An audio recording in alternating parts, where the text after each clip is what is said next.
پھرنا اللہ رسول سے عشق کرنا، فرماتے ہیں پھر نمازیں پڑھنا آسان ہو جائے گا، روزے رکھنا آسان ہو جائے گا، قرآن مجید پڑھنا آسان، محبت کرنا۔ اور آپ نے مثال دی، جہاں بھی کوئی بات سمجھاتے ہیں ایک مثال دیتے ہیں، مثال دی، فرمانے لگے حضرت عبداللہ ابن مبارک رحمۃ اللہ تعالیٰ علیہ فرماتے ہیں میں شروع میں ایک عورت پہ عاشق ہو گیا تھا، سمجھانے کے لیے بات کرتے، عاشق ہو گیا تھا ایک عورت پہ، تو میں نے عشاء کی نماز اس کے محلے میں جا کے پڑھی، چونکہ میرا مذہبی گھرانے سے تعلق تھا، نماز میں پڑھتا تھا، تو امام صاحب جو تھے نا، یہ داتا صاحب نے لکھا ہے کشف المحجوب، امام صاحب نے نا آیات ذرا لمبی پڑھی، تو میرے دل میں خیال آیا کہ مولانا آپ تو فارغ ہیں تو ہمیں تو اور بھی کام ہے، تو کہتے ہیں نماز سے فارغ ہو کے میں اس کے گھر کے چکر لگاتا تھا، ساری رات گھومتا رہتا تھا، وہ چند لمحوں کے لیے چھت پہ آتی تھی، دو ایک بات کرتی تھی، چلی جاتی تھی، حد یہ ہے کہ مجھے کبھی اس پہ غصہ بھی نہیں آیا،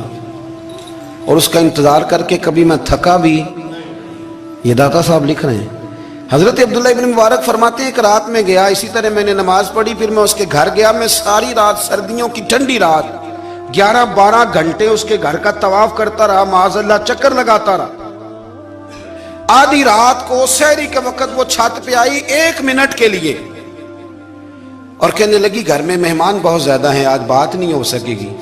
حضرت عبداللہ ابن مبارک فرماتے ہیں کہ میں جب واپس لوٹا تو نہ مجھے اس پہ غصہ تھا، نہ مجھے تھکاوٹ تھی، بلکہ میرے دل کے اندر اس کے لیے محبت بڑھ رہی تھی۔ میں کہہ رہا تھا کتنی اچھی ہے بیچاری، اتنے راش میں بھی اور اتنی مجبوری میں بھی 1 منٹ کے لیے چھت پہ آئی ہے، پھر بھی مجھے اس سے پیار بڑھ رہا تھا۔ کہتے ہیں جب میں تھوڑا آگے بڑھا تو فجر کی اذان ہو رہی تھی، یکدم میرے اندر سے آواز اٹھی، میں نے کہا عبداللہ اگر تو ایک عورت کے لیے ساری رات کھڑا رہتا ہے، نہ تھکاوٹ ہوتی ہے، نہ غصہ آتا ہے، بلکہ پیار بڑھتا ہے، اگر عورت کے لیے بندہ کھڑا رہ سکتا ہے تو رب رسول کے لیے بھی کھڑا رہ سکتا ہے۔ پھر تراویح پڑھنا کوئی اتنا مشکل کام نہیں ہے، پھر تہجد کے لیے اٹھنا کوئی مشکل کام نہیں ہے، شرط یہ ہے کہ پیار ہو جائے۔ ایک عورت کے لیے اگر یہ سارا کچھ ہو سکتا ہے تو اللہ رسول کے لیے بھی ہو سکتے ہیں۔ فرماتے ہیں میں نے توبہ کر لی، اور پھر میرا حال یہ ہے کہ وہ توبہ کی اور پھر 60 سال گزر گئے، ساری رات مصلی پہ کھڑا رہتا ہوں، مجھے کبھی تھکاوٹ نہیں ہوئی، پھر کبھی تھکاوٹ نہیں ہوئی۔ تو داتا صاحب کہتے ہیں پہلے علم سیکھ، پھر اس کے بعد اللہ رسول سے پیار کر، اور پیار والی نماز پڑھ، مشقت والی نہ پڑھ، یعنی بوجھ والی نہ پڑھ کہ اب میری جان چھوٹ جائے تو میں بھاگ کے جاؤں، تم ادھر بیٹھو تو میں دوڑ کے نماز پڑھ کے آیا، یہ والی نماز نہ پڑھ۔ پھر تو آیا تو پھر ذوق پیدا کر، پھر تیرے اندر شوق ہو، پھر تو توانائی والا جذبہ رکھے دین کے معاملے میں۔ داتا صاحب نے ایک بزرگ کی بات لکھی ہے جو تابعی ہیں، تابعی اس کو کہتے ہیں جو صحابہ کے شاگرد ہوتے ہیں۔ ایک بزرگ کی بات لکھی جو تابعی ہیں، وہ فرماتے ہیں کہ ان بزرگوں کا طریقہ یہ تھا کہ وہ لوگوں سے چھپ کے نا پہاڑ کے پیچھے عبادت کرتے تھے، اور پوزیشن ان کی یہ تھی کہ کسی سے ملتے نہیں تھے، بالخصوص فجر کی نماز سے لے کر عصر کی نماز تک بکریاں رکھی ہوئی تھیں، ان کو چراتے رہتے تھے فرات کے کنارے اور نفل پڑھتے رہتے تھے۔ اس وقت کو ملنے بھی نہیں آتا تھا۔ ایک شخص بڑی دور سے ان کی شہرت سن کے آیا، میں نے تو ملنا ہے۔ لوگوں نے کہا وہ اس وقت نہیں ملتے، ناراض ہوتے ہیں۔ اس نے کہا اللہ کا بندہ ہے نا، ناراض ہو بھی جائے گا تو لمبا ناراض رہے گا نہیں، اللہ والے جلدی راضی ہو جاتے ہیں۔ پہنچ گئے، اب وہ بابا جی نماز پڑھ رہے تھے، تو کہتے میں نے عجیب منظر دیکھا کہ بابا جی فرات کے کنارے نماز پڑھ رہے ہیں اور ایک بھیڑیا ان کی بکریوں کی حفاظت کر رہا ہے۔ کہتے میں حیران رہ گیا کہ بھیڑیا تو بکریاں کھایا کرتا ہے اور یہاں چرا رہا ہے۔ کہتے میں جب گیا تو بابا جی نوافل میں مشغول تھے، مجھے دیکھ کے کہنے لگے اس وقت کیوں آئے؟ میں نے کہا حضور اگر آئے گیا ہوں تو پھر مہربانی کرے قبول فرما لیں۔ میں بیٹھ گیا تو میں نے کہا حضور یہ بھیڑیا بکریاں چرا رہا ہے، بھیڑیا اور بکریے کی صلح کب سے ہو گئی؟ تو فرماتے ہیں لمبی تقریر نہیں، ہلکا سا جملہ، فرمانے لگے جب سے بکریوں کے مالک نے رب سے صلح کر لی ہے نا،